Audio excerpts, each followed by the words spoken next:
देने वाले अंदर, सवाल पूछने वाले बाहर, गाली देने वाले अंदर, सवाल पूछने वाले बाहर। अभी क्या है कि अपोजिशन में राज्यसभा में हम सिर्फ 3 महिलाएं रह गई हैं। गला सूख गया, चिल्ला रहे हैं, कोई सुन नहीं रहा हमारा। गिरावट की कोई हद नहीं है, गिरावट की कोई हद नहीं है।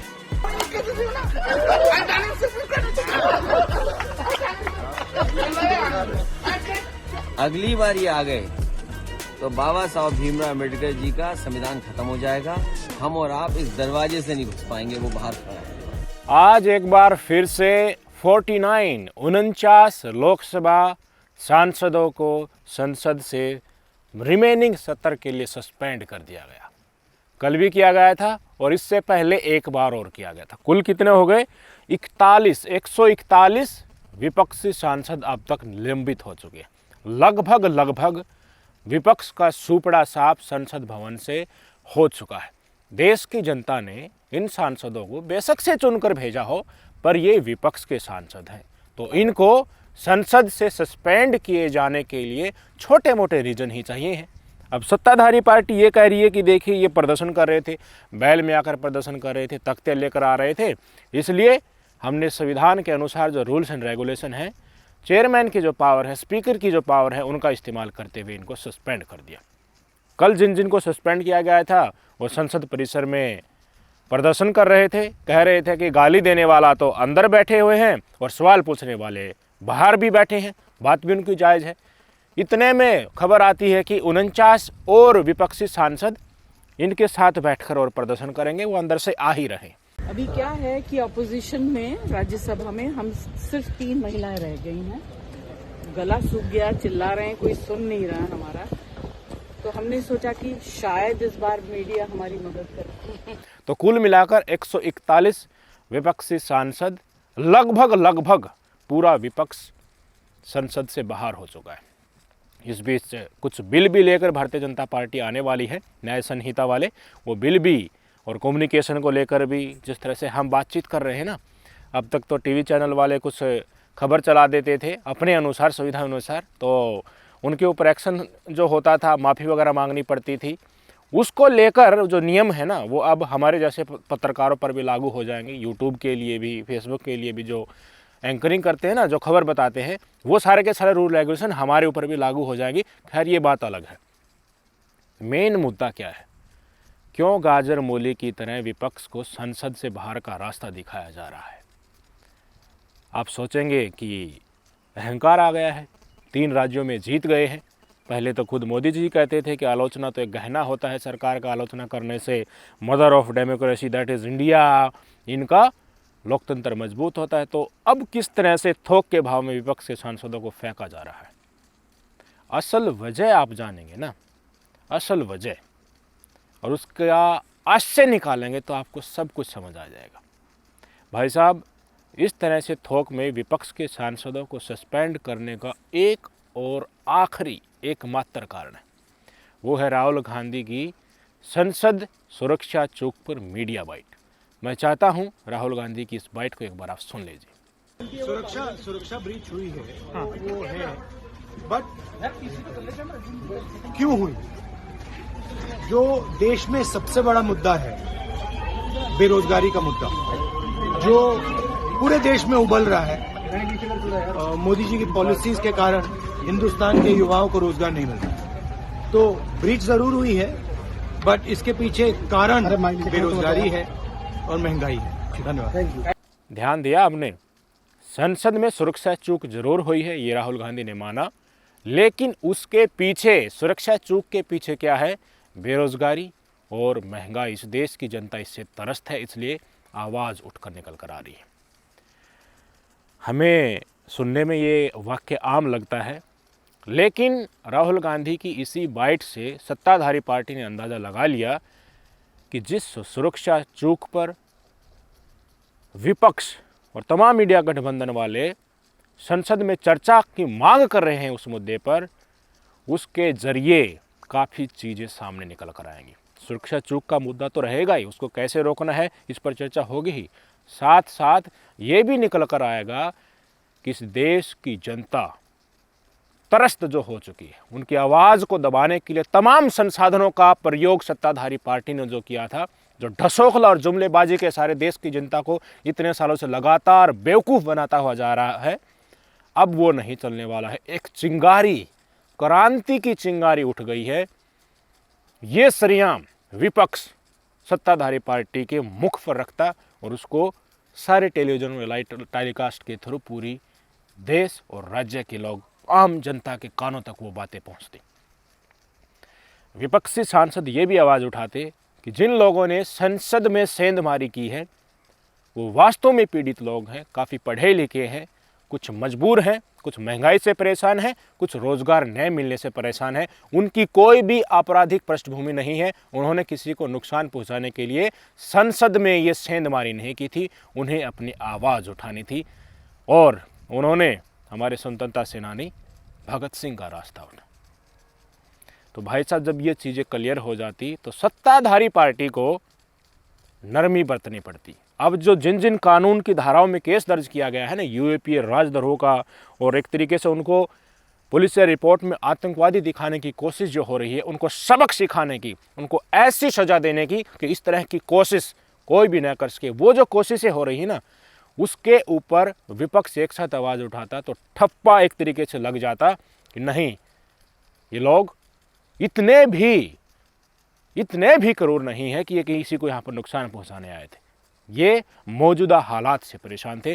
तो पूरे भारतीय जनता पार्टी की सालों से जो मेहनत की हुई है देश की जनता को आवाज़ को दबाने के लिए, और जो क्रांति उठ रही है, लोगों से आवाज़ उठने लगी है, तो उससे प्रोत्साहन मिलता बाकी लोगों को भी कि देखिए, मजबूर होकर भारतीय जनता पार्टी से, सत्ताधारी पार्टी से सवाल पूछा जा सकता है, और अगर आप जायज़ हैं, किसी को नुकसान पहुंचाने के लिए नहीं आए हैं, तो आपके साथ विनम्रता भी बढ़ती जाएंगी। ये चेहरा, ये आशय राहुल गांधी की मीडिया बाइट से जो निकल कर आ रहा था ना, भारतीय जनता पार्टी ने अंदाज़ा लगा लिया कि उनकी इसी सरकार की बगावत के खिलाफ अलग अलग सेक्टर से जो लोग आजकल नाराज़ होकर बैठे हुए हैं, उनको कूट दिया गया है एक तरीके से, और आवाज़ उठाते हैं तो आवाज़ उठाने का माध्यम नहीं बचा है। जो गुलामी के आदत से देश की जनता को गोदी मीडिया के सहारे, तमाम सरकारी संस्थाओं के उपयोग के सहारे डाली गई है, उस पर पानी फिर जाएगा भाई साहब। इसीलिए थोक में सारे विपक्षी सांसदों को बाहर का रास्ता दिखा दिया गया। महिलाओं पे अत्याचार नहीं चलेगा। भारत माता की जय। क्यों नारेबाजी कर रही हैं? तानाशाही बंद करो। तानाशाही बंद करो, इस तरह के नारे लगाए जा रहे हैं यहाँ पे। तानाशाही बंद करो, तानाशाही नहीं चलेगी। वंदे संसद भवन के ठीक बाहर इसने कहा नारेबाजी कि मणिपुर मुद्दे पर पिछले सदन में लगातार विपक्ष की मांग करने के बाद उपराष्ट्रपति धनखड़ साहब ने भी और लोकसभा में भी इस मुद्दे पर चर्चा नहीं होने दी। रूल 267 वगैरह वगैरह सबका एक पर्चा सा दिखाते हुए मना कर दिया कि कोई चर्चा नहीं होगी। इनको अब की बार भी ये पता था तुम चर्चा की मांग करोगे तो वो बहाना नहीं दे पाओगे जो मणिपुर पर मांग कर रहे सांसदों को उस समय पर दिया था। इसके ऊपर चर्चा करनी पड़ सकती थी, और चर्चा इसके ऊपर हो जाती तो देश से जो क्रांति की एक चिंगारी उठी है ना कि हाँ, हम और नहीं सह सकते, इससे ज़्यादा नहीं होगा, और गुलामी हम बर्दाश्त नहीं करेंगे। सत्ताधारी पार्टी जो इस देश को तानाशाही की तरह लेकर जा रही है, वो हम मंजूर नहीं होने देंगे। वो चिंगारी सबसे ज़्यादा घातक होती है भारतीय जनता पार्टी के लिए। महिलाओं भी अत्याचार के खिलाफ जगह जगह उठाने लग जाती है आवाज़ को। महंगाई से परेशान लोग भी इनसे सवाल पूछने लग जाते। अब ये मंच पर जाते हैं ना, इनके लिए मंच सजा हुआ है, पूरी बैरिकेडिंग बाहर कर दी जाती है, देश की जनता को मूक बधिर की तरह सामने बैठाया जाता है, चुपचाप सुनो, मुंह बंद रखो, और ये वहाँ से हेलीकॉप्टर लेकर फिर से उड़ जाते हैं। देश की जनता के बीच जाते नहीं हैं, मोदी के नाम पर सिर्फ वोट मांगते हैं, और मोदी जी जुमला थमाकर हेलीकॉप्टर से आकर हेलीकॉप्टर से ही चले जाते हैं। तो देश की जनता से जब आवाज़ उठने लगी, इस तरह की चिंगारी, क्रांतिकारी कदम इन नौजवानों ने जो उठाया है अपनी आवाज़ को उठाने के लिए, संसद में सुरक्षा चूक हुई है, उनकी सजा इनको मिलनी चाहिए, लेकिन इसके पीछे बेरोजगारी और महंगाई है। देश की आवाम की तरस्त होती आत्मा से जो आवाज़ें निकलती है ना, वो है। अब सत्ताधारी पार्टी चाहती है कि इनको ऐसी सजा दें, इनके ऊपर ऐसे ऐसे केस मढ़े कि तमाम लोग इसी तरह की आवाज़ उठाने की जो सोच रहे हैं ना, वो 10 बार सोचें और उनकी आवाज़, इनके दंड को, इनको जो हम दंड देंगे उसको देखते ही दब जाए। अंग्रेज क्या करते थे, यही तो करते थे ना, वो देश से उठ रही आवाज़ को इतनी क्रूरता से दबाते थे ताकि उस तरह का स्वतंत्रता आंदोलन और क्रांतिकारी विचार वाला कोई भी निकल कर सामने न आए। वही कोशिश यहाँ हो रही है।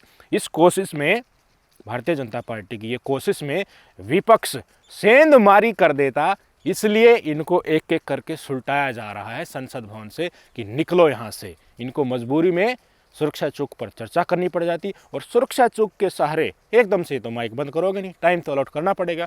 विपक्ष ये जो क्रांतिकारी आवाज़ उठी थी, तमाम इंडिया गठबंधन, तमाम विपक्षी सांसद आवाज़ उठाते कि मोदी जी आंखें खोलो, देश की जनता अब और सहने के लिए तैयार नहीं। गाली देने वाले अंदर, सवाल पूछने वाले बाहर। गाली देने वाले अंदर, सवाल पूछने वाले बाहर। गाली देने वाले अंदर, सवाल पूछने वाले बाहर।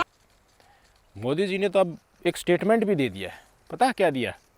कि कुछ विपक्षी पार्टियां ऐसी हैं जो जो संसद में जो सुरक्षा चौक हो रही है ना, उनका समर्थन कर रही हैं। ये बहुत ही खतरनाक है। इस स्टेटमेंट का क्या मतलब है? इशारा किस तरफ है? राहुल गांधी की तरफ। राहुल गांधी ने संसद सुरक्षा चौक की सेंधमारी का समर्थन नहीं किया, पर उन्होंने उसके पीछे जो असल वजह थी उसको उठाया था। और इसको देखिए, प्रधानमंत्री मोदी जी खुद स्टेटमेंट देकर इस तरह से गोदी मीडिया को सामग्री दे रहे हैं, नफरतबाजों को सामग्री दे रहे हैं कि विपक्ष तो सेंधमारी के समर्थन में है। तो समझ जाइए, मुद्दा यही है। मुद्दा सेंधमारी के पीछे जो क्रांतिकारी आवाज़ उठी है, देश की जनता ने बोलना शुरू कर दिया है, अत्याचार सहने के खिलाफ आवाज़ उठाना शुरू कर दिया है, वो भी संसद के अंदर घुसकर लोगों को दिखाया है। तो भाजपा दफ्तर में भी इनकी गिरीबान पकड़ के लोग पूछने लगेंगे। ये रैलियों में जब हेलीकॉप्टर में उड़ने लगेंगे तब भी इनको रोक कर देश की जनता पूछने लगेगी सवाल। तो भाई साहब सवाल ही पूछ लिए तो इनके तो सारे से सारे जुमले ही हैं। रोजगार ही मांग लिया तो कहाँ से देगा? 2 करोड़ रोजगार का वादा किया था भाई साहब, कुछ लाख ही रोजगार दिए हैं इन्होंने। हर साल 2 करोड़ रोजगार का वादा किया था ना, कितने हो गए? 2014 से आपको देख लिए, लगभग देख लिए 10 साल में 20 करोड़ रोजगार इनको दे देना चाहिए था पिछले साल तक ही, पर नहीं दिए गए हैं। आर्थिक प्रगति का जिक्र करेंगे तो देश के संसाधनों का अधिकार इन्हीं के पूंजीपतियों का होता जा रहा है। देश हमारा तीसरी सबसे बड़ी अर्थव्यवस्था बन जाएगा, पर वो अर्थव्यवस्था का मालिकाना हक किसके पास होगा? इन्हीं के पूंजीपति मित्रों के पास। आय की कितनी ज़्यादा असमानता बढ़ी है, लोगों की सेविंग कम हो रही है भाई साहब। अमीर अमीर होता जा रहा है, गरीब और गरीब होता जा रहा है। रोजगार दो ना, रोजगार दोगे तो उनकी आर्थिक स्थिति ऊपर उठेगी उस परिवार की। पूरा परिवार पूरी जिंदगी खुशहाली से साथ जिएगा, अगली पीढ़ी भी जिएगी। 80 करोड़ लोगों को आप फ्री में अनाज देकर उनको भिखारी बना रहे हैं। उनका आर्थिक स्टेटस जो है आपको उस जो मौजूदा है उससे भी पीछे लेकर जा रहे हैं। उनको दिहाड़ी मजदूरी करने वाले मजदूर बनाने की कोशिश कर रहे हैं। ये भारतीय जनता पार्टी की मंशा है। लेकिन जो पढ़े लिखे हैं, मेहनत कश, जिनके माँ बाप ने खून पसीना बहाकर एक एक कौड़ी जोड़कर अपने बच्चों को पढ़ाया है, उन बच्चों को जब रोजगार नहीं मिलता है तो भाई साहब आवाज़ उठाएंगे। इस देश का लोकतंत्र को भारतीय जनता पार्टी ने कुछ कम ही आंक लिया है। ईवीएम की हेराफेरी, चुनावी जुमले और सारे विपक्ष को ठेंगे पर रखना, सरकारी संस्थाओं का अपनी तरह इस्तेमाल करना, खुद कर्मकांड बड़े बड़े करना, आरोप उसी प्रकार के विपक्षी पार्टियों पर लगाना, हिंदुत्व की आड़ में, नफरतबाजी की आड़ में, राम मंदिर की आड़ में नफरती लोगों को आगे दिखाकर माहौल अपने पक्ष में बनाना और मशीनरी, वोटिंग मशीन के साथ छेड़छाड़ करके जो तमाम प्रकरण एक परिदृश्य दिखाने की देश की जनता को कोशिश किया जा रहा है, यकीन मानिए जनता ऊब चुकी है। इन विधानसभा की रैलियों में इनके भाई साहब 100 150 आदमी इनकी रैलियों में होते थे। ऐसे ऐसे विधायक हैं वो जीत गए। कहाँ से जीत गए? लोगों के मन में ये डाउट आ रहा है। अब विपक्षी गठबंधन तो कह रहा है कि अखिलेश यादव ने भी कह दिया और आज मीटिंग भी हो रही है। ईवीएम के ऊपर इन्होंने फैसला ले लिया। ईवीएम को लेकर निकल गए सब के सब रोड के ऊपर। तो देश की जनता भी इस मुहिम में शामिल हो गई। तो भाई साहब इस सत्ताधारी पार्टी का क्या होगा? इनके घमंड का क्या होगा? जो उठ रही चिंगारी को दबाने के लिए आज इन्होंने पूरे विपक्ष को ही संसद से बाहर निकाला दे दिया। अगर ईवीएम के सहारे देश का हर वर्ग उस मुहिम में जुड़ गया तो कुछ ही महीनों में यही काम इनके साथ हो गया। आधिकारिक तौर पर बैलेट पेपर से चुनाव हो गए और इनको संसद से बाहर संविधान की तरह देश की जनता ने ही संसद निकाला दे दिया। फिर क्या इनकी औकात और विषाद बचेगी? लेकिन नहीं, पूरे मूड में आ चुके हैं। ये प्रयास आखिरी प्रयास कहकर आगे निकल चुके हैं। प्रधानमंत्री वाराणसी की गलियों में घूम रहे हैं। भारतीय जनता पार्टी पूरी कोशिश कर रही है माहौल बनाने की कि हम 2024 में आ रहे हैं। उसके बाद मामला थोड़ा ईवीएम से सेट होगा ना, तो कोई दिक्कत नहीं हो जाएगी, फिर कोई सरप्राइज देश की जनता को नहीं लेगा। इसलिए माहौल बनाते रहो, निकल जाओ रोड के ऊपर, ताकि देश की जनता को लगे कि देखिए बहुत मेहनत कर रहे हैं ये तो। इसलिए इधर उधर रैलियों में घूम रहे हैं, इतनी रैली कर रहे हैं, इतने इतने स्पीच दे रहे हैं, तमाम भारतीय जनता पार्टी के नेता जा रहे हैं। तो देश की जनता में बस माहौल बन जाए कि बहुत मेहनत से ये लोग लगे हुए हैं, तो जीतेंगे ही। उसके बाद किस तरह जीतना है वो आपको भी पता है और हमें भी पता है। लेकिन क्या देश की जनता से उठ रही इस क्रांतिकारी आवाज़ को प्रधानमंत्री नरेंद्र मोदी ज़्यादा समय तक दबा पाएंगे? जुमलों के सहारे इस देश की जनता को बरगला पाएंगे?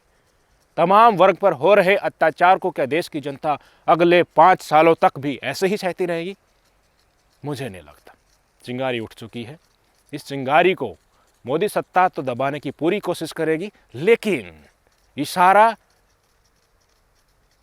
इस देश के असल जो स्वतंत्रता सेनानियों जैसा कलेजा रखते हैं ना, क्रांतिकारी विचारधारा वाले लोग जो हैं, इस देश के लिए अपना सब कुछ मिटाने का जज्बा, अपना खून बहाने का जज्बा रखते हैं, वो मोदी जी आने लगे। ध्यान रखिएगा, आपके पीछे ऐसा तमगा न लग जाए, उससे पहले आपको सुधर जाना चाहिए, नहीं तो जनता सुधार देगी। नमस्कार।